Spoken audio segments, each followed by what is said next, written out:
अभिव्यक्ति और माध्यम एक पुस्तक जो कक्षा 11-12 दोनों में ही पढ़ाई जाती है। कुछ बातें हैं जो कक्षा 11 में भी पूछी जाती हैं और 12 में भी पूछी जाती हैं। इसीलिए कक्षा 11 के भैया के लिए ये एक नवीनता लिए हुए होगी, तो कक्षा 12 के भैया के लिए ये इसका पुनर्स्मरण हो जाएगा। इसलिए आज का जो पाठ है ये कक्षा 11 और 12 दोनों के लिए उपयोगी है।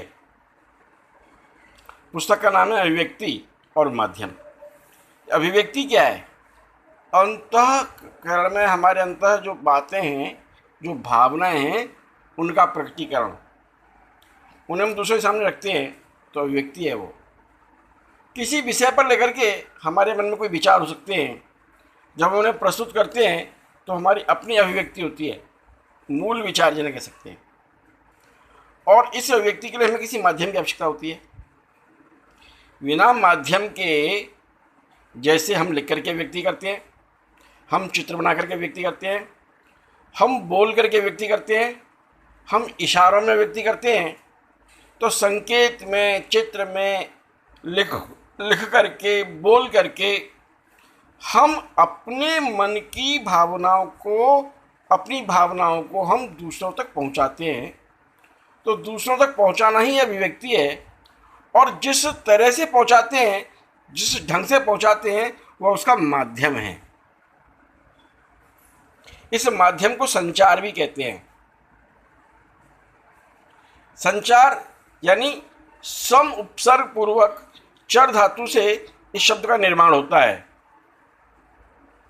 सम माने सम्यक, चर माने चरण करना, विचरण करना। जब हमारे विचार सम्यक रूप से विचरण करते हैं, बाहर प्रकट होते हैं, तो वह संचार कहलाता है।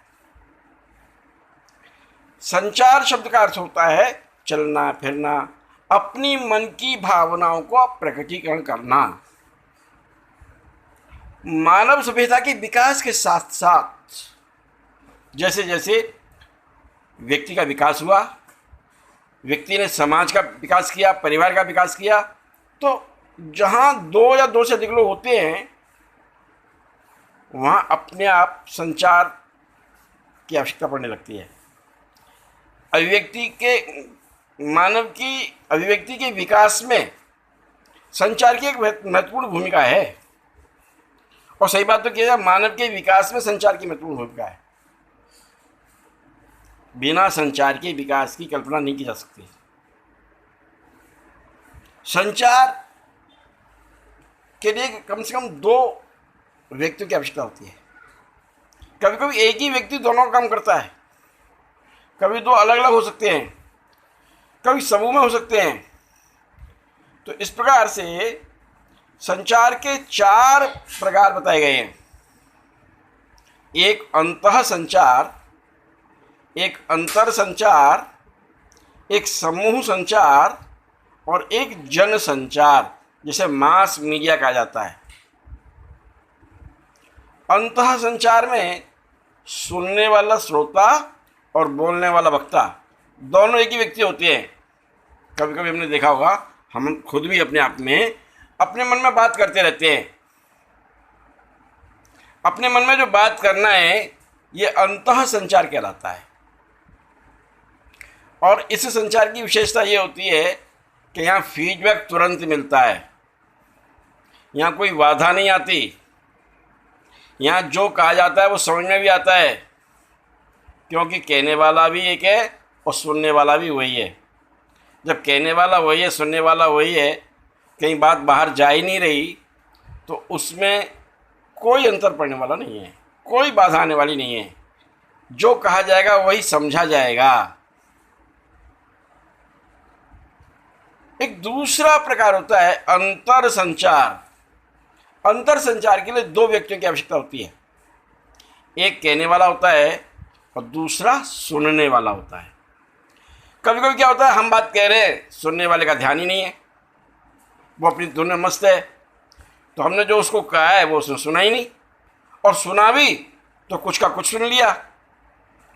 तो इस प्रकार से जहाँ अंतर संचार होता है, वहाँ अंतः संचार के अपेक्षा ज़्यादा समस्याएं होती हैं, वहाँ बाधाएं भी आती हैं।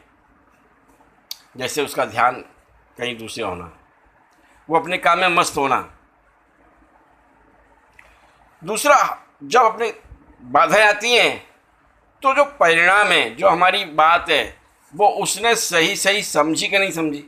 मान लो उसका ध्यान भी सही है, लेकिन फिर भी हम जो कहना चाह रहे हैं वो उसने शब्द तो सुन लिए, पर उनका भाव उनके मन में आया क्या, हम क्या कहना चाहते हैं ये बात उसके ध्यान में वैसे आ गई जैसे हम चाहते हैं। इसके लिए हमें उससे कुछ प्रश्न करने पड़ते हैं, वह कुछ अपनी प्रतिक्रिया देता है जिसे हम प्रतिपुष्टि कहते हैं, फीडबैक। तो फीडबैक से हमें ये पता लगता है कि हमने जो बात कही थी वो इसकी समझ में आ गई। हम बचपन में खेल खेला करते थे, काना फूसी, 5-7 भैयाओं का जोड़ बिठा लिया, किसी कान में कोई बात हल्के से कह दी, और वो उस बात को दूसरे से कहता, वो दूसरा तीसरे से कहता, दूसरा चौथे से कहता, और उस काना फूसी खेल में कभी कोई बात का बतंगड़ बन जाता था। जो कहा गया था वो कहीं दूर ही छूट जाती थी बात, क्योंकि बाधाएं, मनस्थिति एक होना, परिस्थिति एक होना, इसकी विभिन्नता होने के कारण से जब उसका फीडबैक मिलता था लास्ट में, हाँ भाई क्या कहा गया था, जब वक्ता के पास बात आती थी तो बात कुछ होती थी, सुनाई कुछ और देता था। तो ये अंतर संचार की समस्या भी है, इसलिए बाधा है। अंतः संचार में कोई बाधा नहीं थी, अंतर संचार में कुछ बाधा ज़्यादा थी, क्योंकि ये दो लोगों के बीच का परस्पर संचार है। लेकिन जब 2 से अधिक 10, 20, 50, 100 लोग एक साथ बैठे हों और कोई एक बोलने वाला है और वो अपनी बात कह रहा है, मुंडे मुंडे मतिर भिन्ना, हर एक व्यक्ति की बुद्धि, हर एक व्यक्ति के सोचने का तरीका, हर एक व्यक्ति की बात करने की स्टाइल अलग अलग होती है। जैसे किसी ने कहा था शाम हो गई है, सामने वाले ने कहा शाम हो गई है। अब एक महात्मा जी बैठे थे समूह में, उठ के चल दिए, बोले क्या बात है, बोले शाम हो गई, यानी मेरे भजन पूजा का टाइम हो गया, मुझे भजन पूजा करना चाहिए। एक गृहिणी चल दी, अरे बोले शाम हो गई, मुझे शाम की रसोई तैयार करनी है, अपनी रसोई के काम में जुट गई। एक पहलवान जी बैठे थे, उठ के चल दिए, बोले क्या, अरे बोले शाम हो गई, मुझे अपनी कसरत करनी है। बात थी सिर्फ शाम हो गई। सब लोग अपने अपने अर्थ में, अपने अपने मतलब से उसका अर्थ निकालते हैं। ये अंतर संचार के साथ समूह संचार की बात है। समूह संचार में क्योंकि एक ही स्तर के लोग नहीं हैं, भिन्न भिन्न स्तर के, भिन्न भिन्न परिवेश के, भिन्न भिन्न आयु वर्ग के लोग होते हैं, तो इसलिए वहाँ बाधाएं ज़्यादा होती हैं। वहाँ पूरा विषय सही ठीक ठीक पहुँच गया, ये थोड़ी समस्या रहती है, और इसलिए उनका जो फीडबैक है वो थोड़ा देर से मिलता है। जैसे अंतर संचार में फीडबैक तुरंत मिल जाता है, अंतः संचार में फीडबैक की आवश्यकता ही नहीं होती, वैसे ही समूह संचार का जो फीडबैक है वो फीडबैक टाइम लेता है, उसमें समय लगता है। इसलिए अंतर संचार की अपेक्षा समूह संचार थोड़ा जटिल हो जाता है। जैसे कोई सभा है, जैसे कक्षा कक्ष है, ये समूह संचार के उदाहरण हो सकते हैं। मीटिंग है कोई, समूह संचार के उदाहरण हो सकती है। एक चौथा होता है जनसंचार। जनसंचार मास मीडिया। समूह संचार में एक छोटा समूह होता है जिसकी संख्या 100-50 हो सकती है, लेकिन जनसंचार में तो असंख्य संख्या होती है, अनगिनत, अनंत संख्या, जिसकी कोई गणना नहीं की जा सकती। समूह संचार में वक्ता और श्रोता आमने सामने होते हैं। जनसंचार, अंतर संचार में वक्ता श्रोता आमने सामने होते हैं। अंतर संचार में तो वक्ता श्रोता एक ही है, लेकिन जनसंचार में वक्ता श्रोता सामने नहीं होते। वक्ता कहीं बैठा अपने आराम से घर पे सोफा पर बैठ कर के बातें कर रहा है, और सुनने वाला जो समूह है, सुनने वाले जो लोग हैं, जो श्रोतागण हैं, वो भिन्न भिन्न स्थानों पर अपना अपना काम करने में व्यस्त होंगे। अब कुछ काम करने, कुछ सुन रहे भी होंगे, अलग अलग दूर दूर स्थानों में सुन रहे होंगे। और इसलिए जो जनसंचार है वो आवश्यक नहीं कि तुरंत हो जाए। जनसंचार कभी कभी 2-2, 4-4, 6-6, 8-8 दिन तक के बाद तक सूचना पहुंचती है।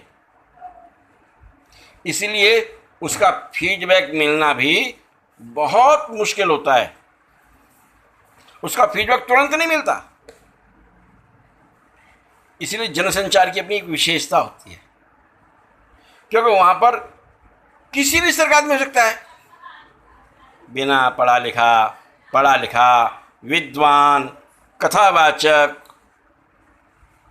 डॉक्टर, इंजीनियर, वैज्ञानिक, सब स्तर के लोग होते हैं।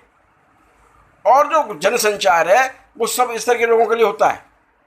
इसलिए जनसंचार अपने आप में एक महत्वपूर्ण कड़ी है। तो हमारा जो अध्ययन का विषय है वो जनसंचार और माध्यम, ये विषय है। तो जनसंचार के क्या कार्य हैं, जनसंचार की क्या विशेषताएं हैं, जनसंचार की क्या समस्याएं हैं, आदि अनेक पॉइंट्स इसमें बन के आते हैं।